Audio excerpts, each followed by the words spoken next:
ಸ್ನೇಹಿತರೆ, ಚಕ್ರಧಾರಿ, ಕಂಸಾರಿ, ಅಸುರಾರಿ, ಮುರಾರಿ, ಗದಾಧಾರಿ, ಪೀತಾಂಬರಧಾರಿ, ಕುಂಜ ವಿಹಾರಿ ಎಂದೆಲ್ಲ ಕರೆಸಿಕೊಂಡ ಶ್ರೀಕೃಷ್ಣ ಪರಮಾತ್ಮನ ಸಾವು ಹೇಗಾಯಿತು? ತ್ರಿಕಾಲಜ್ಞಾನಿಯಾದ ಗೀತಾಚಾರ್ಯ ತನ್ನ ಸಾವನ್ನು ತಾವೇ ತಂದುಕೊಂಡರೆ ಘನಶ್ಯಾಮಲ ಸಾವಿಗೆ ಅದ್ಯಾರ ಶಾಪ ಕಾರಣವಾಯಿತು?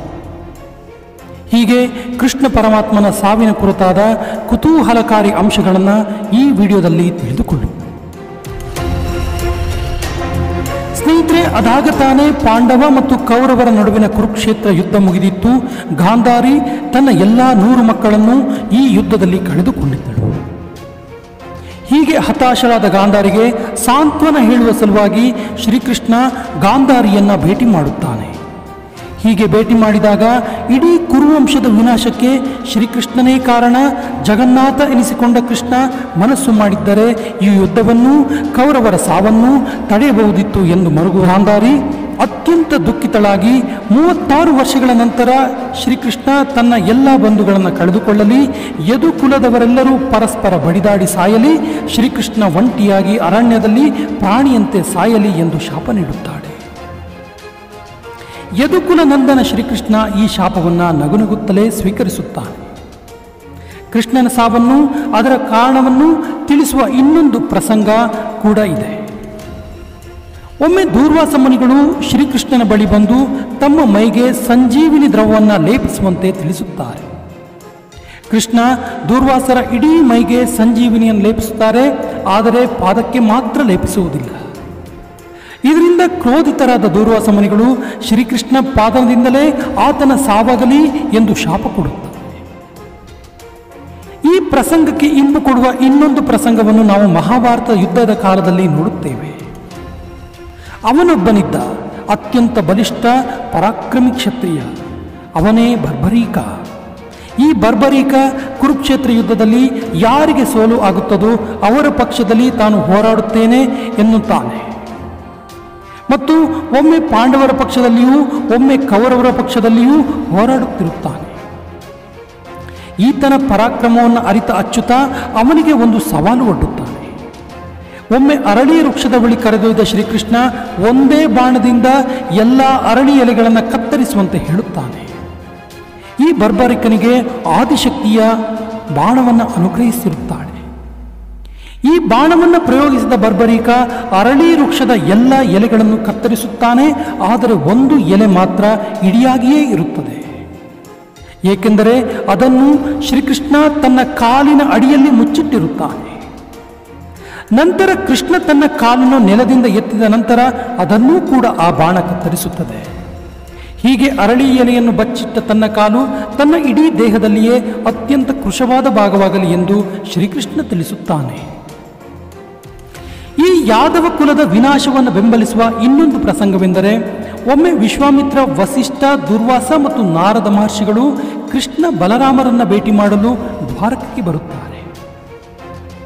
ಆಗ ಯಾದವರು ಕೃಷ್ಣನ ಮಗ ಸಾಂಬನಿಗೆ ಗರ್ಭಿಣಿಯ ವೇಷ ಹಾಕಿ ಮಹರ್ಷಿಗಳಿಗೆ ಕುಚೋದ್ಯ ಮಾಡುತ್ತಾರೆ ಮತ್ತು ಸಾಂಬನ ಹೊಟ್ಟೆಯಲ್ಲಿ ಗಂಡು ಮಗು ಜನಿಸುವುದೋ ಇಲ್ಲ ಹೆಣ್ಣು ಮಗು ಜನಿಸುವುದೋ ಎಂದು ಕುಚೇಷ್ಟೆಯಿಂದ ಪ್ರಶ್ನಿಸುತ್ತಾರೆ. ಇದರಿಂದ ಕ್ರೋಧಗೊಂಡ ಮುನಿಗಳು ಸಾಂಬನ ಹೊಟ್ಟೆಯಲ್ಲಿ ಯದುಕುಲ ವಿನಾಶ ಮಾಡುವ ಕಬ್ಬಿಣದ ತುಣುಕೊಂದು ಜನಿಸಲಿ ಎಂದು ಶಾಪ ಕೊಡುತ್ತಾರೆ. ಮುಂದೆ ಸಾಂಬ ಕಬ್ಬಿಣದ ತುಣುಕೊಂದನ್ನು ಹೆರುತ್ತಾನೆ. ಇದರಿಂದ ಭಯಭೀತರಾದ ಯಾದವರು ದೇವಕಿ ನಂದನ ಶ್ರೀಕೃಷ್ಣನಲ್ಲಿ ಈ ವಿಷಯವನ್ನು ಅರಹುತ್ತಾರೆ. ಆಗ ಕೃಷ್ಣ ಆ ಲೋಹವನ್ನು ಗಂಧದಂತೆ ತೇಯ್ದು ಸಮುದ್ರಕ್ಕೆ ಎಸೆಯಲು ಆಜ್ಞಾಪಿಸುತ್ತಾನೆ. ಹೀಗೆ ತೇಯ್ದಿರುವ ಲೋಹದ ತುಂಡನ್ನು ಮತ್ತು ಕಬ್ಬಿಣದ ಹುಡಿಯನ್ನು ಸಮುದ್ರಕ್ಕೆ ಎಸೆಯುತ್ತಾರೆ. ಈ ಹುಡಿ ಗುಜರಾತ್ನ ಪ್ರಭಾಸ ಎಂಬ ಸಮುದ್ರ ತೀರದಲ್ಲಿ ಬಂದು ಸೇರುತ್ತದೆ ಮತ್ತು ಇದರಿಂದ ಚೂಪಾದ ಮೊನಚಾದ ಹುಲ್ಲು ಬೆಳೆಯುತ್ತದೆ. ಆ ಕಬ್ಬಿಣವನ್ನು ತೇಯ್ದ ಲೋಹದ ತುಂಡನ್ನು ಮೀನೊಂದು ತಿನ್ನುತ್ತದೆ. ಮುಂದೆ ಯಾದವರಿಗೆ ತಾವು ಶ್ರೀಕೃಷ್ಣನ ವಂಶಜರೆಂದು ಗರ್ವ ನೆತ್ತಿಯೇರುತ್ತದೆ ಮತ್ತು ಅಯೋಧ್ಯೆಯಿಂದ ಪ್ರವಾಸಕ್ಕೆ ಅವರೆಲ್ಲರೂ ವಲಸೆ ಬರುತ್ತಾರೆ. ಹೀಗೆ ವಲಸೆ ಬಂದ ನಂತರ ಅವರಲ್ಲಿ ಇನ್ನಿಲ್ಲದ ಒಳಜಗಳ ತಲೆದೋರುತ್ತದೆ ಮತ್ತು ಸಮುದ್ರ ತೀರದ ಪ್ರವಾಸದ ಜೊಂಡು ಹುಲ್ಲನ್ನು ಕಿತ್ತು ಪರಸ್ಪರ ಬಡಿದಾಡಿಕೊಂಡು ಸಾಯುತ್ತಾರೆ. ಹೀಗೆ ಇಡೀ ಯದುಕುಲ ವಂಶಜರು ಪರಸ್ಪರ ಹೊಡೆದಾಡಿ ಅಂತ್ಯವಾಗುತ್ತಾರೆ. ತನ್ನ ಕುಲ ಹೀಗೆ ಕ್ಷುಲ್ಲಕ ಕಾರಣಕ್ಕೆ ವಿನಾಶವಾಗಿದ್ದು ತಿಳಿದು ಕೃಷ್ಣ ಬಲರಾಮರು ರಾಜ್ಯವನ್ನು ತ್ಯಜಿಸಿ ಅರಣ್ಯಕ್ಕೆ ಹೋಗುತ್ತಾರೆ. ಅಲ್ಲಿ ಬಲರಾಮ ತನ್ನ ದೇಹವನ್ನು ತ್ಯಜಿಸಿ ತನ್ನ ಮೂಲ ರೂಪವಾದ ಆದಿಶೇಷನಲ್ಲಿ ಐಕ್ಯವಾಗುತ್ತಾನೆ.